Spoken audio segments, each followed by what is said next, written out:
The thing is, Ruan Mei has already shown her value in Honkai Star Rail. She is a very, very strong character.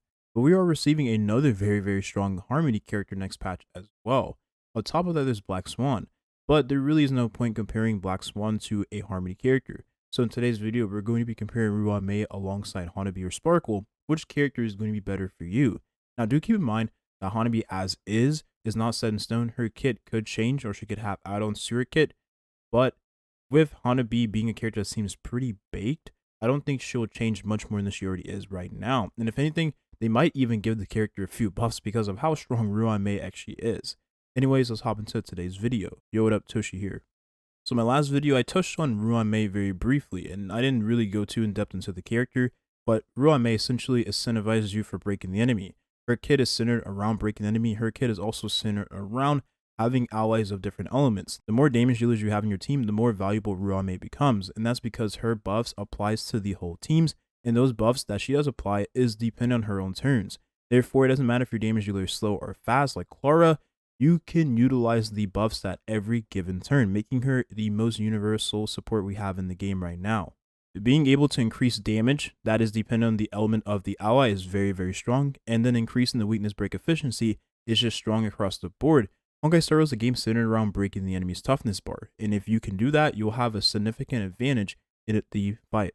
Giving speed to everyone in the team is very, very strong, and that allows you to break the enemy's toughness quicker, and you'll deal even more damage when the enemy is weakness broken because Ruan Mei comes in and deals her own additional damage, which actually is quite a bit if you add up all of the break effects she has in her kit. Ruan Mei also giving all type res penetration, which is very unique to only Silver Wolf at this point, but Ruan Mei being able to do that for the whole team and just do it with the press of her ultimate is very, very strong. And considering her ultimate isn't hard to keep up, this means that you'll have the res pen pretty much all the time. Ruan Mei also further gives break effect to the whole team, which means if you are using her alongside dot characters, or you're using her in combination with characters that actually scale on break effect like Su Sheng, then you're going to have a character that hits really hard when the enemy's toughness is broken, and you're just going to delay the action of the enemy even more. So for characters like Silver Wolf, this is pretty huge. And last but not least, since Ruan Mei is a character that does scale on break effect, you are incentivized for actually building on the character, because you increase the damage of all allies, elemental damage bonus, and then you increase the damage of Ruan Mei whenever you do break the toughness of the enemy with Ruan Mei or with any other character. So while Ruan Mei has one of the best in-game kits in Honkai Star Rail, she's actually really good in the PvE of the game. Now, when we do make these videos, one thing I notice is that I don't go way too in-depth into the character. I only talk about how good the character is in the hardest in-game contents. But since Honkai Star Rail now is a game where you're incentivized for actually bringing some of these characters into the PvE, I thought why not explore Ruan Mei inside the actual PvE for the game, because her value outside of the actual in-games is extremely high still. In Simulated Universe, Ruan Mei becomes Godsent. Now, Silver Wolf has been that queen of being very nice in the Simulated Universe because she allows you to break the toughness of the enemy as soon as the fight starts. But since Ruan Mei does that also, but even better, she breaks the toughness and then she freezes the enemies, and then she deals a massive amount of damage because she scales really hard in break effect. She really feels like the queen of Simulated Universe now. Whenever I do go around in the Simulated Universe, I make sure I always have this character because she makes the runs easy, more reliable, and way quicker, which saves you a lot of time if you're like me and you don't like to spend that much time playing Simulated Universe, especially if you're doing it for daily farming. Now for Ruan Mei's teams, Ruan Mei being the most universal character at this point means that she has a lot of value in the dual DPS teams. Her buffs being dependent on her turn and lasting for 3 turns when it comes to her elemental skill, her ultimate only lasting 2 turns, but it's actually very easy to manage that, while all of the characters here have follow-up attacks, which means that their backloaded damage is going to retain those buffs that Ruan Mei provides for the team. And since again, her buffs have no name on it, doesn't matter what element the characters are, they're going to take advantage of those buffs just like any other character in the team. Very, very nice. Dot Teams, which has risen from the dead with the release of Ruan Mei. Ruan Mei has everything in her kit to make Dot Teams actually perform really nicely. The buffs, the res pen, which allows your dots to deal even more damage, because remember, dots take advantage of the enemy having lower resistances and having lower defenses, and since Ruan Mei gives all of those buffs and damage bonus on top of that, these characters end up dealing so much more damage. And if you take into consideration Ruan Mei is skill point positive on top of that, your characters here can spam their skill as much as they want. And then lastly, one more thing to mention is that the break effect she gives to the whole team in the weakness break efficiency means that your dot characters are going to break the toughness of the enemy quicker. And once they do break the toughness of the enemy, you're going to deal a lot more damage because of the added break effect. And the last thing to take into consideration on top of all of that, if you didn't think that was crazy enough, is that whenever you do actually break the toughness of the enemy, you're going to delay the enemy's action. And then once the enemy takes their turn again, they're going to take dot damage, and then their action will be delayed once more. And then they'll take their turn again and then take even more dot damage. It becomes this wombo combo where the enemy is just taking so much dot damage without having to actually attack you. It's crazy. This team is so good now. For the Mono Quantum, Ruan Mei feels really nice here too. Again, she's universal, so she can be brought anywhere. And considering she helps with the weakness break efficiency, this team takes advantage of actually breaking the toughness more often than other teams, especially in those single target fights, because this team is pretty much single target damage and single target toughness breaking. So therefore, you're taking advantage of all of those buffs Ruan Mei provides. Thorwolf now becomes a very nice break effect bot, and then Seal becomes a very nice character that is dependent on the buffs Ruan Mei provides. Since Seal is a very fast character and Ruan Mei providing buffs that is dependent on her own turns, Seal will be able to retain those buffs from her Resurgence turn and her regular turns, no matter how fast she is compared to Ruan Mei. It feels really good compared to Bronya, who is skill point negative, skill point neutral, and does not help Seal retain those buffs. If you have Ruan Mei in the full imaginary team. Now the thing is, you are incentivized for breaking the toughness of the enemy with Ruan Mei, right? I've said that many times in this video. But Yukong has a lot of weakness break when it comes to the toughness bar of the enemy, and Ruan Mei being able to increase the weakness break efficiency means with Yukong and your other characters in here, you're going to be breaking the toughness of the enemy more often, which takes off a lot of the damage on your teammates, which helps Luocha with the healing, and then Daniel dealing a nice amount of damage with the Res Pen, the additional damage bonus Ruan Mei provides. Even though he does scale with a ton of damage bonus already in his kit, he still favors all of that extra bit of buffs that Ruan Mei does provide, and it is dependent on her own turns, and she gives speed to the whole team on top of that, which means that you can actually build a Daniel that is faster than a Daniel on attack percent boots, which works in his favor anyways because Ruan Mei is skill point positive alongside Luocha too. The Yukong, you can actually use her without her worrying about taking many skill points away from the skill point economy. This team feels really nice now. So one of the things Ruan Mei has over Sparkle is being universal, and I think that is one of the best selling points over Sparkle, while also being a character that's a skill point generator all given times. Now Sparkle does provide and give skill points to the team, and actually gives even more skill points than the character like Ruan Mei. One thing you take into consideration is that is with her ultimate.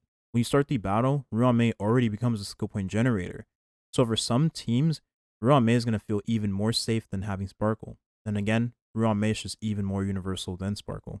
Ruan Mei being able to take advantage of a 4-star light cone, even though it is a gacha option, if you have this for Refinement 1, it isn't as bad as you might think, because the character already gets energy from her traces, 5 energy whenever she starts her turn. So that 5 energy on top of the 4 energy you would have from Memories of the Past Refinement 1 helps with getting her ult much more quicker, and the break effect scales really nicely into her kit, giving more damage to the whole team, and increasing the damage that you deal with Ruan Mei whenever you break the toughness of the enemy. But as with any other light cone in the game, if you don't have those premium gacha options, then just use the free-to-play alternatives.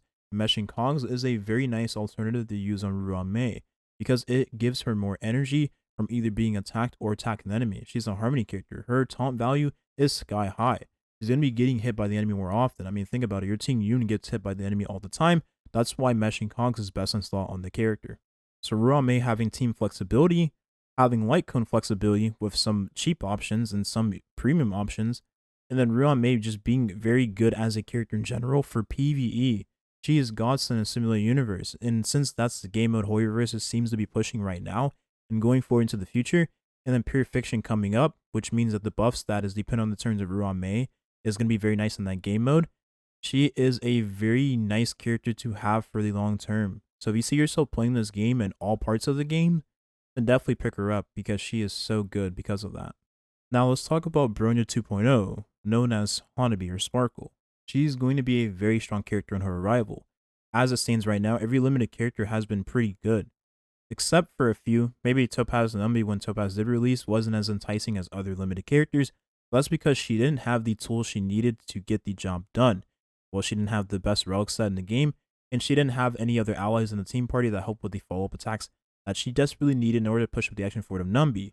But as time goes on, you know that Hoyoverse is the master of, creating the problem, selling the solution, or sometimes selling the solution and then creating the problem later, right? Now, with Hanabi coming into the game, she's going to be very valuable for many players across the board. Even if you don't like Mono Quantum, she will still be a very nice character to have on your roster. And in teams where you need those skill points, in that bit of crit damage like Bronya provides for the team. But the fact of the matter is, since Hanabi gives it on an elemental skill, she's going to be better than Bronya. It's insane.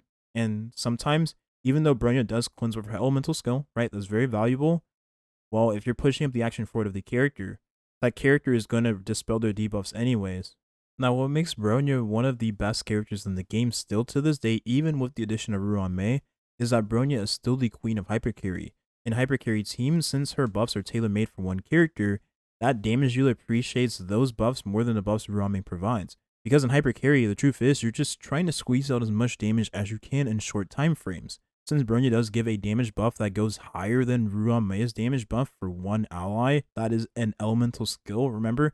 Ruan Mei does give an elemental skill worth of damage bonus to the whole team at all given points of the fight, but Bronya giving that on elemental skill and slightly more on top of the damage bonus she does give with her light cone choice means that your damage dealer is going to deal a lot more damage with that extra bit of damage bonus. And then furthermore, you're also giving that ally action forward, which even though Ruan Mei does give speed to the whole team, which is very nice, for teams where you want to have a damage dealer and squeeze out as much damage as possible, you can put that damage dealer in attack percentage boots with Bronya, because Bronya will essentially act as the speed boots for that character. So for some characters like Argenti, that's godsend, and I use Argenti with Bronya all the time because these two characters work really well together. For Argenti, you want to squeeze out as much damage as you can, because you're incentivized for literally one-shotting the enemy with your ultimate. And since Bronya gives you the speed boost you need anyways on this character, right, the action forward, you're never going to worry about having speed on this character. And since you're giving that ally an additional turn, that means that ally generates more energy whenever they use their elemental skill or basic attack.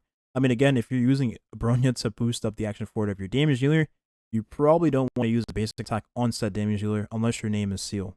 Since Bronya and Hanabi have literally the same kit, copy-paste, the thing is about Hanabi, everything Bronya does already, Hanabi is just going to do better. And everything Bronya takes advantage of, well, Hanabi is going to take advantage of those very same options. And since Bronya scales very nicely with her light cone choices, Hanabi is going to be able to utilize those light cone choices as well. And Bronya giving skill points with her light cone means that Hanabi will give even more skill points with said light cone. And that energy regeneration rate is so good for Harmony characters too. So I'll be using that on my Hanabi and not have to worry about having to use meshing cogs or any other light cone choice. But Planetary Rendezvous will be very nice on the character because you give damage bonus to the whole team. And for quantum characters, this is really good. In some teams where you already use Bronya, you can use Hanabi in place of Bronya and she'll work just as well, if not better. The cool thing about Daniel, he's a character that really needs skill points. And since Bronya isn't very nice on the skill point economy, well, you now have a character that is nicer on the skill point economy while giving even more damage buffs to the damage dealer in the form of crit damage. And for Daniel, since he scales so high on a damage percent already, that crit damage that Hanabi gives to him is going to be very valuable because Bronya doesn't give that much crit damage aside from her ultimate. For dot characters, having action forward is very nice, but they don't deal any crits. And with Hanabi, you're incentivized for critting. These characters don't want any crit. For Mono Quantum, this is going to be her best team by far. You're giving damage bonus to the whole team based on the amount of quantum members you have in the party, which is very nice because every character here deals quantum damage and can be built as a damage dealer, taking advantage of the buffs that Sparkle does provide for the team. And Seal being the sole main damage dealer in this team, I would say, takes advantage of those buffs in the action forward even more and retains those buffs that Hanabi has because Bronya is a character that doesn't help Seal retain those buffs and is skill point neutral to skill point negative, while Hanabi is a character that gives many skill points and is a lot more easier in the skill point economy and just doing everything Bronya already does but better. Again, he is just a better Bronya, man. Some hyper carry teams that weren't able to utilize Bronya before is now going to be able to utilize a Bronya that gives better buffs and longer lasting buffs. So therefore, Jing is going to be able to utilize Baby Bronya. I mean, Baby Bronya is, Bronya Jr., which is Silver Wolf, but Hanabi is like Bronya, but smaller. So Baby Bronya, there you go. she'll be able to take advantage of the buffs that Hanabi does provide for the team, which means Hanabi becomes a better option for those hyper carry teams across the board. Now, the argument can be made that for Argenti, Bronya probably will be better because this character already gets a lot of crit rate, so it means you're going to just stack crit damage on this character. And then the damage buffs that Bronya provides for him is very nice because he can take advantage of those buffs being dependent only on one turn. Whereas if you have Hanabi, she gives a lot of crit damage, which he's going to be having a lot of crit damage in his kit already, but you're not going to be caring whether or not you have those buffs be dependent on more than one turn because this character doesn't have any follow-up attacks in his kit. However, why not just use Bronya and Sparkle Hanabi in the same team alongside Argenti, which means this character is going to be a lot more easier working with the skill point economy because you have a character providing skill points to the team, but also you'll be giving this character a lot more action forward, which means this character will take more turns, generate more energy, and deal even more damage to the enemy. The truth is, the Jinglu mains have already theory crafted how good Sparkle is going to be alongside Bronya in the same team with this character. So for those of you that are looking to use those two hyper carry harmony characters alongside your main damage dealer, well, you'll be able to do so thanks to the Jinglu mains. But I'm sure other people have also calculated it as well, and we kind of knew it was going to have nice synergy with one another anyways. You just need to speed tune your harmony characters to work alongside your damage dealer. So with the arrival of Hanabi, I can say for certain the only team that Bronya becomes a, I would say, dead character or dead weight in is the Monoquantum team. But to be honest, Bronya was never really that good in the team. She was just the best option at the time. Now we have a better option, which means you'll never have to use her in that team. But she still is my favorite character. That will never change. There's one last thing to mention. I was supposed to make this video comparing only Ruan Mei and Sparkle Hanabi, but I've been comparing Bronya alongside Hanabi and Ruan Mei, whatever. I guess since Bronya is a character that is very similar to Hanabi, you can picture her being Hanabi. Anyways, this is very important for those of you that are playing Honkai Star for the long term. This probably won't happen anytime soon for you, but on the long run of playing this game, keep in mind that as you unlock Eidolons for Bronya, she becomes a nice and much more flexible character to use with many teams across the board. The damage buff she provides for the damage dealer now lasts for 2 turns instead of 1, meaning she works very nice alongside those follow-up attackers. Her Eidolon 4 allows her to be a nice character alongside Topaz with the follow-up attack she does give whenever the enemy is weak to wind. So if the enemy is weak to wind and fire, these two characters will pair very nicely, and you're 2 more steps away from being able to get Eidolon 6, which means she becomes even better alongside Topaz.